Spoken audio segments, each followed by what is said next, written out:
This is the current federal tax developments for the week of October the 7th, 2019.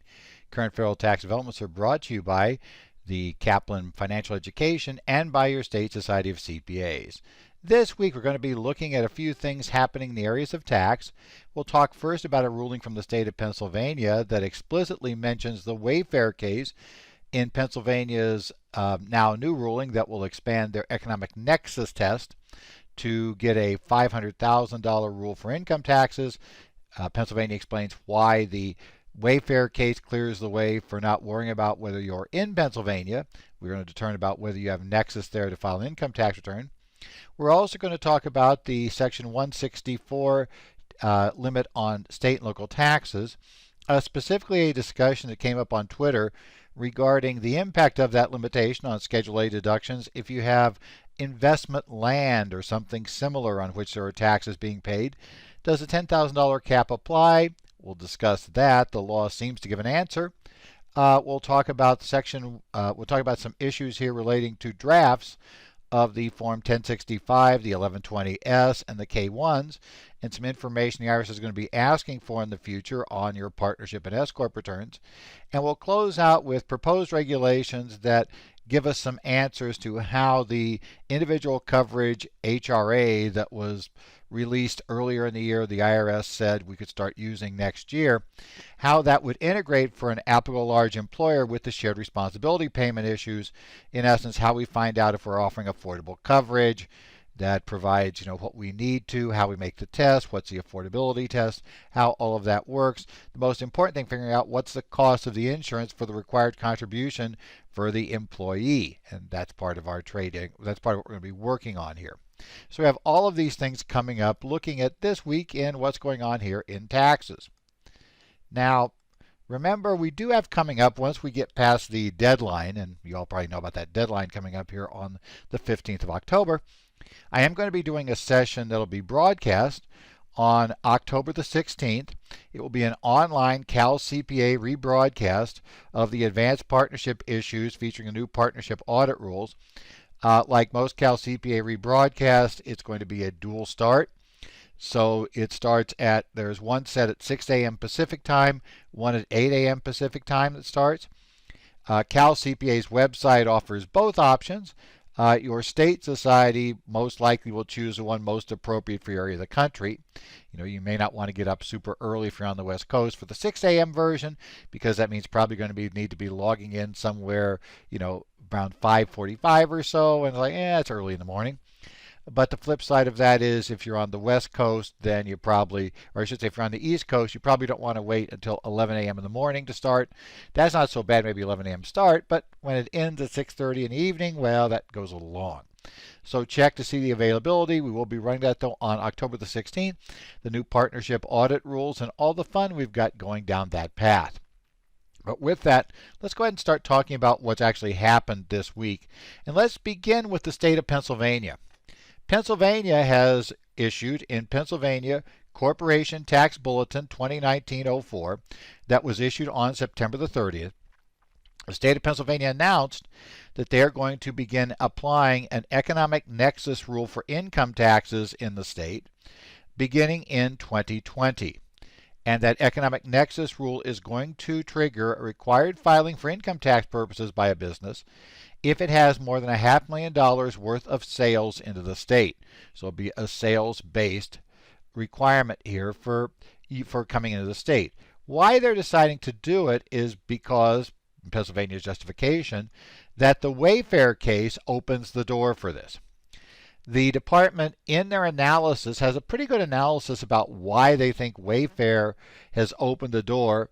And they note that, in fact, we had the Quill rule, as they said, the court said, for sales taxes, the physical presence test was unsound and incorrect. The reason, probably not unreasonably, that if it's unsound and incorrect for sales taxes, it's probably unsound and incorrect for income taxes. So they're going to say, well, if you're selling into the state, you're doing business in the state. More specifically, they say, as the court did in Wayfair, we want to use the complete auto transit case as our analysis, right? We continue to do that.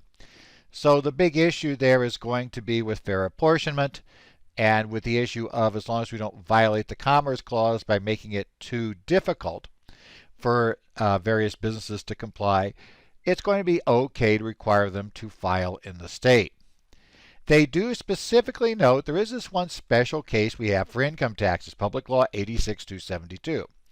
For those who are not aware of that, Congress, back 60 plus years ago, in response to a previous Supreme Court decision that dealt with income taxes being applied by a state on a business located in another state, had set up a special exemption that was very specific to the actual fact pattern in the case the court heard.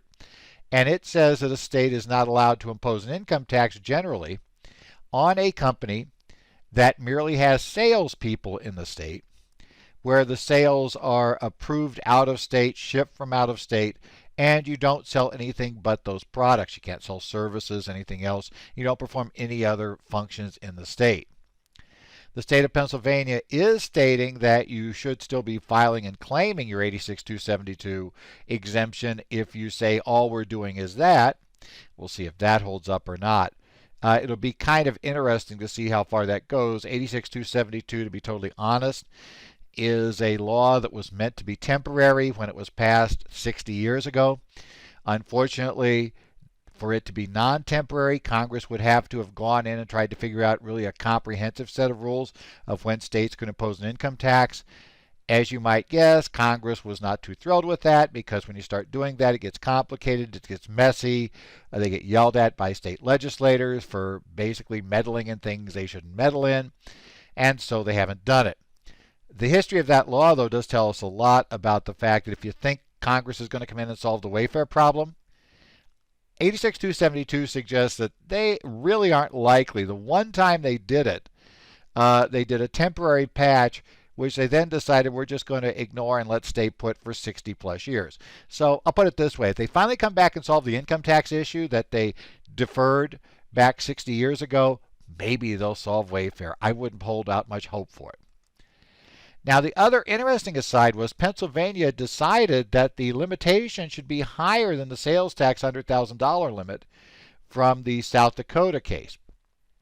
It kind of decided that, at least in their impression, that the income tax is a more significant and maybe troublesome tax to comply with. I'm not so sure. I think a lot of us think that the complexities of trying to figure out what exactly is and is not taxable under a sales tax make most income taxes look pretty simple, because most income taxes follow the federal model.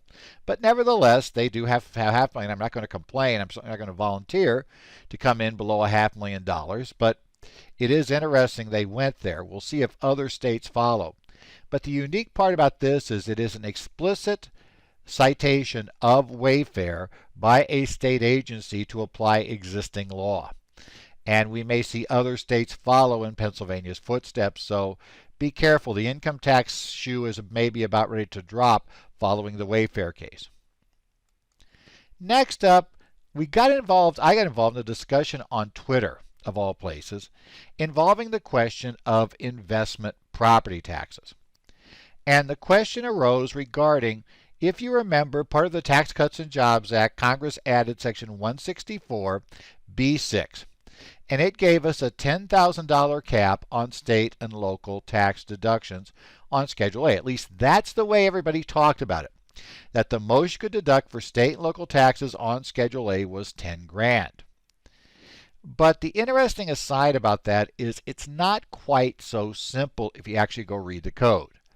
Yes, the actual section, and I realize some people get really upset.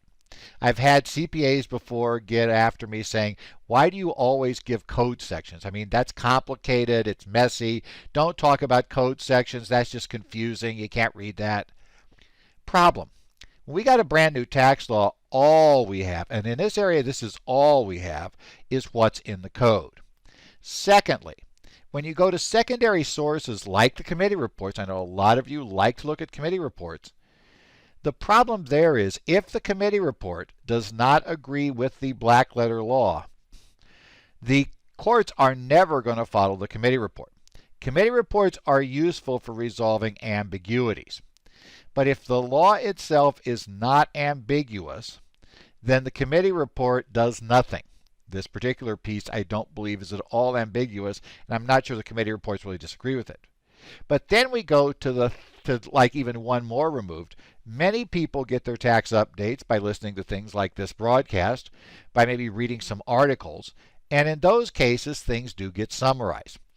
And especially with the Tax Cuts and Jobs Act, with all the changes we had, it was very easy to summarize the change by saying state and local taxes, we're going to now limit on Schedule A for itemized deductions and deduction for state and local taxes to $10,000.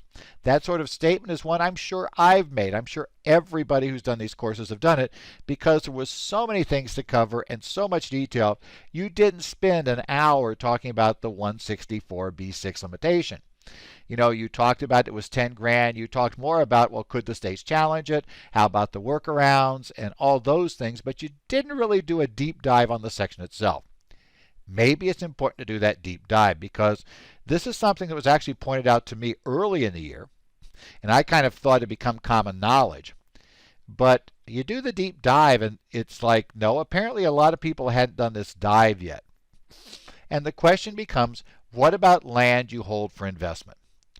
So the $10,000 cap clearly applies to my home, right? But what if I go buy a piece of raw land? You know, I go get a piece of raw land along Interstate 10, you know, between Phoenix and Los Angeles. You know, it's kind of a nice long stretch, not a whole lot on it. Yeah, it'll be developed someday, right? That's the whole theory. So I have a nice piece of raw land out there. I'm waiting for development to get to it. So I'm just sitting on this raw land. I'm paying property taxes on this land every year. And maybe I've got quite a bit of it, so I'm paying $20,000 a year in property taxes on this raw land. Prior to Tax Cuts and Jobs Act, that deduction would have gone on Schedule A. You know, would have been property taxes. We might have capitalized it due to AMT issues into the cost of the land. But that's where it goes. And nothing changed the issue of the deduction. It would still go on Schedule A. But here's the catch. While 164B6, which was added to limitation, does limit the amount of deduction for taxes, for property taxes, income taxes, and sales taxes to $10,000, the problem is if you read beyond that section, you know, if you go, so that's B6B tells us that. But there's a section at the very end of B6 after the A and B that says the provision shall not apply to, in essence, any taxes described in paragraphs 1 and 2, income taxes and real estate taxes, which are paid or incurred in carrying on a trade or business. Well, we all knew that. That one we all caught early. Everybody heard about that. Or an activity described in Section 212. So our question becomes, we have this carve out. What is an activity described in 212? Well, if you go to Section 212 of the Code, it tells us that basically there are three things that 212 covers, but the activity is really only two.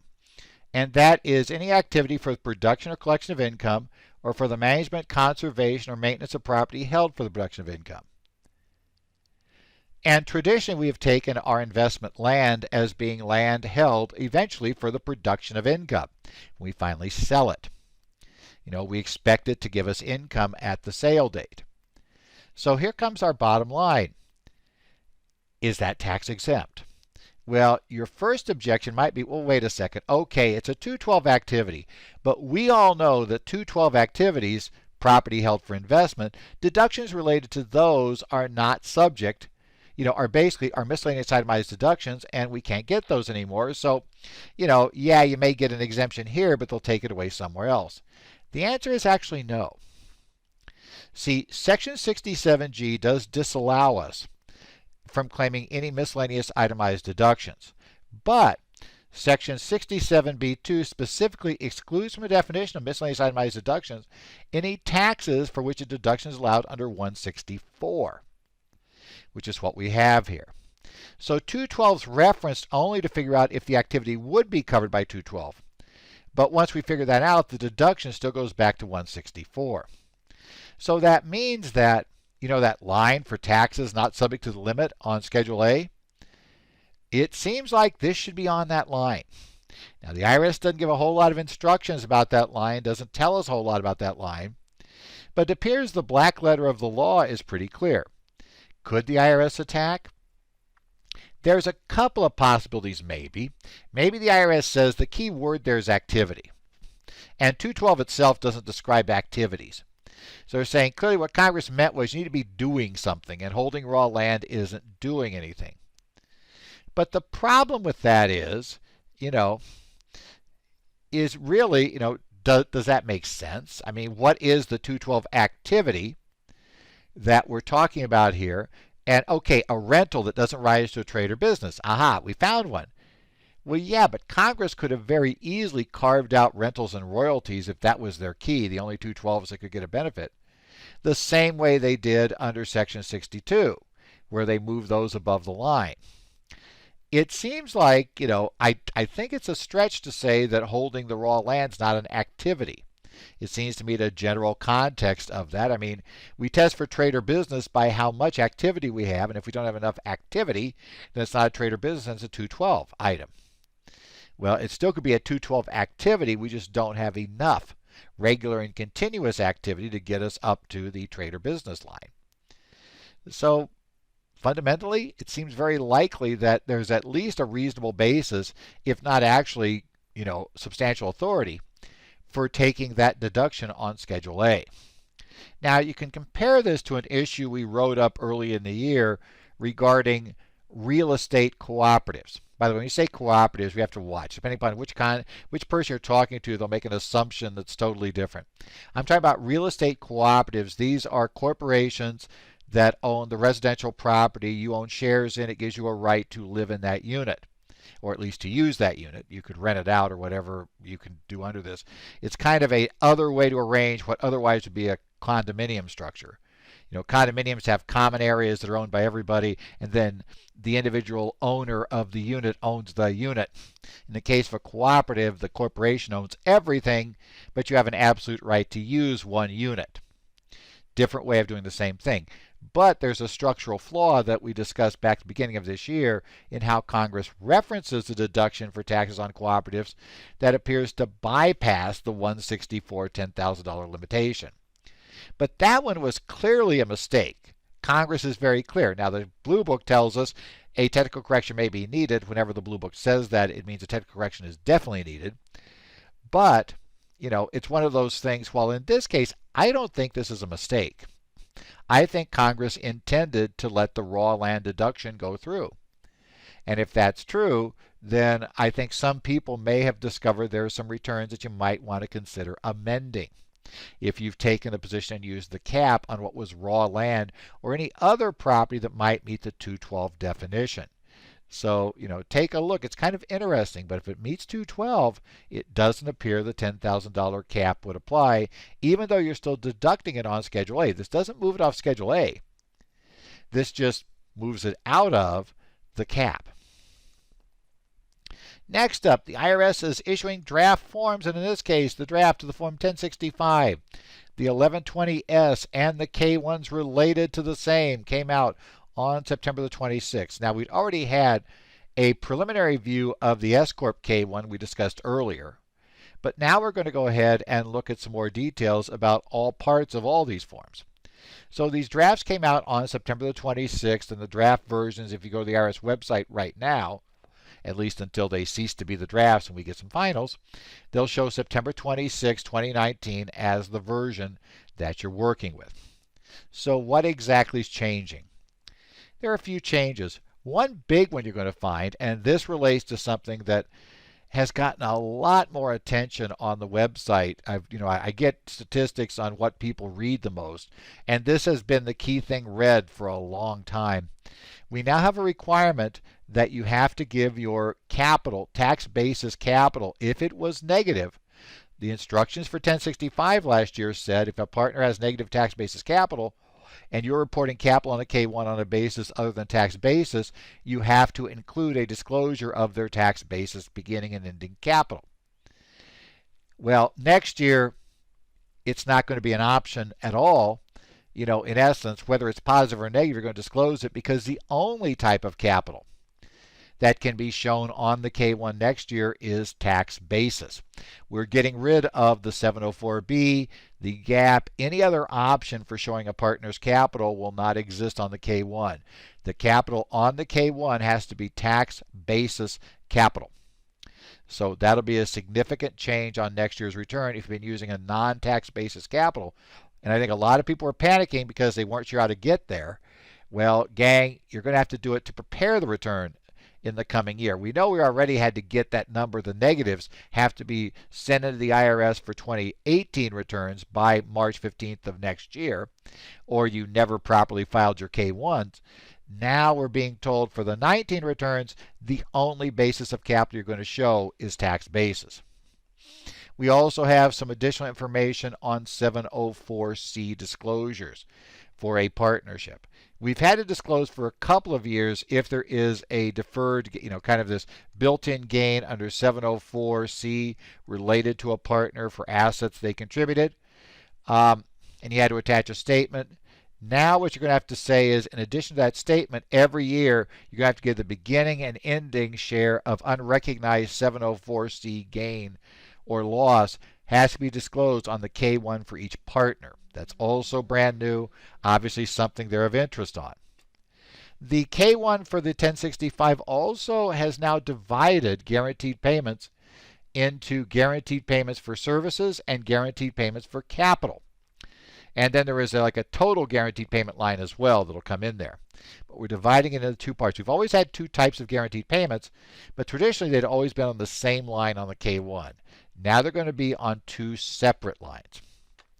For both the S Corp and partnership K1, the S Corp and partnership return, the IRS is going to ask you for information about activities.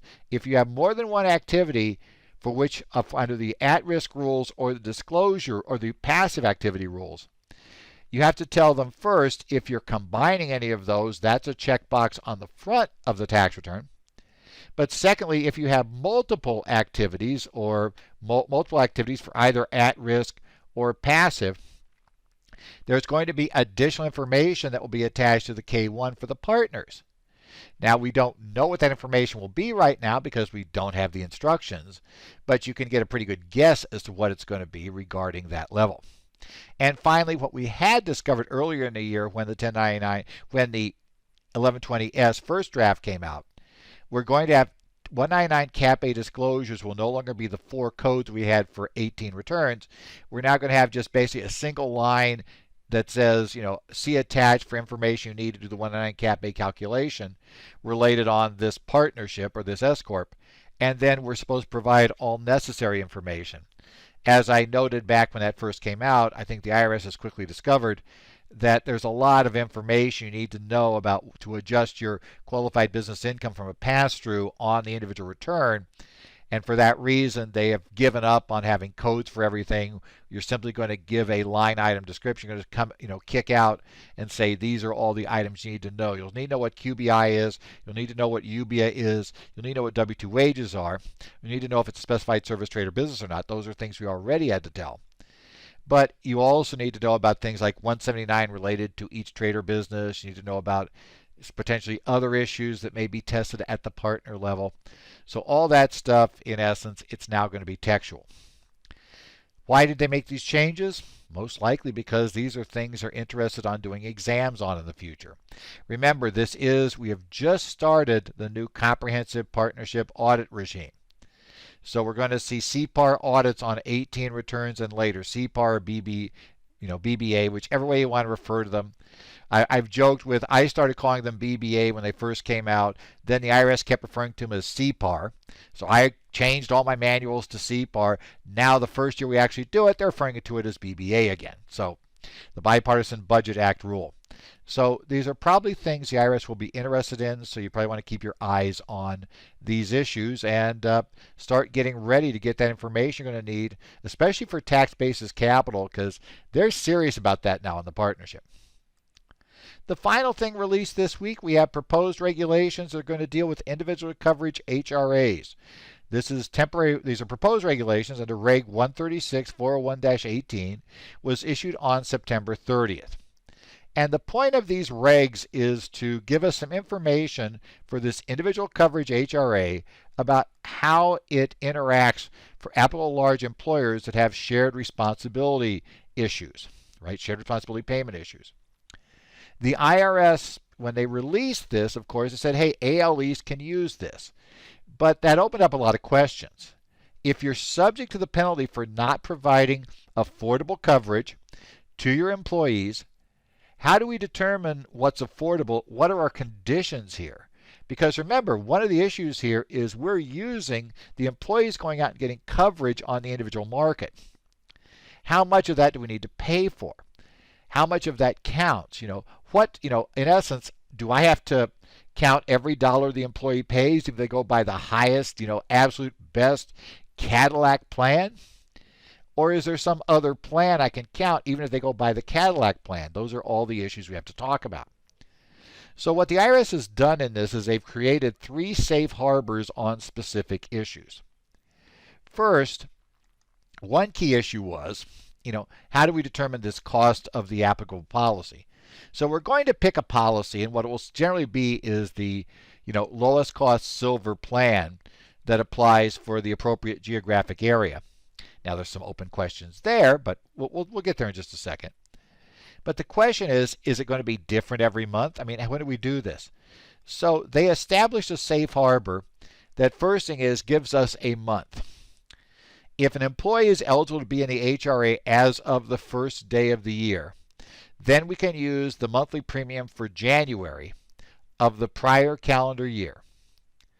If it works that way for calendar year individual coverage HRA, and if it's on a plan year other than calendar year, then use the monthly premium for the lowest cost silver plan for January of the current calendar year. If an employee comes in during the year, then what you're going to do is modify that slightly. There'll be a slightly modified version for that point. They also make some minor changes to the affordability safe harbors that we have there under the standard regs. You want to go check those out. For the most part, they just update the references so it can use the individual coverage HRA regulations. Not much there. The 3 tests we had before for W-2 wages, W-2 wage test, the rate of pay safe harbor, or the federal poverty rate safe harbor are basically still there, just they now can use the individual coverage HRA numbers in computing those things. And finally, we're looking for a location safe harbor because, again, it could be that there are different rates. Let's say that you live on, your employee lives in one coverage area but works in another. Which rates do we use? And the answer becomes generally, you're going to be able to use the rate for where the place of employment is regardless of where the employee actually lives. So if your normal place of employment is, let's say, in Phoenix, you're going to use the rates here in Phoenix. If the employee's normal place of employment was, let's say, in New York City, you'd use New York City even though the employee may live in New Jersey. That's just how we're going to do it. It's going to be for that area. Now, there are special rules that apply if a couple things happen. If the location where the employee performs services changes, then we have to update, right? If the location for services changes and we expect it to be permanent, we have to update that no later than the first day of the second calendar month after the employee begins performing services at the new location. We also have special rules if the employees are remote workers and if they have a regularly assigned place, even though they're allowed to work from home. So let's say you have a desk for them at your accounting firm office, but they work from home like most days of the week, but they come into the office at their desk to meet with clients or do some other issues. Well, if there is a permanent place they're assigned to be at, they could be at, then that's still going to be the place we're going to use for coverage. If they have no such permanent location that they're assigned to, then we're going to go ahead and we're going to use where they live. We have other rules for where they determine their age. The age we're going to use because of this and how to do the applicable lowest cost silver plan. So we have issues there for that in the regulations, how we compute the required contribution based on that lowest silver cost plan. And there are revisions made to the anti-discrimination rules for HRAs or, under Section 105. We have to be anti-discrimination. One key issue if you're going to establish one of these plans, and they can first be established for 2020, these regulations probably won't be finalized by the beginning of 2020, but the rules do apply that we can rely on these regulations up until the first year beginning more than 6 months after they go final. So these regs allow you to effectively design a plan today to implement next year, and you know you're going to get at least 6 months lead time if you have to modify plans for any changes in the final regulations. Well, as always, be sure you register now for your fall CPE. We got a bunch of things coming up, and you want to check with your state society, find out what's going. Want to say specifically, I'm going to have 2 days coming up here right at the very end of the month and beginning of next month. October 31st, I'm going to have a course on partnership and S corporation basis distribution issues in Boise. And I'll also have on November 1st, Section 199 Cap A Explored, Planning for Qualified Business Income. Both of those will be in Boise, Idaho, at the Idaho Society of CPAs offices and webcast by Idaho. So if you want to sign up for that, that'll be at idcpa.org. Now the key issue is the early registration date ends on October 10th. So yeah, you need to get signed up now if you want to get the savings often, and CPAs love savings. So you might want to take a look there. Again, the Partnership and S Corp courses, these new form changes are going to be kind of a discussion because obviously basis is a key issue for the whole tax basis partnership capital. And then we'll also talk about the issues and all the wonderful informal guidance we've gotten all year on 199 Cap A, plus just kind of catch our breath and finally have a year to plan with 199 Cap A where we actually know what the rules are. And we'll talk about that in the course.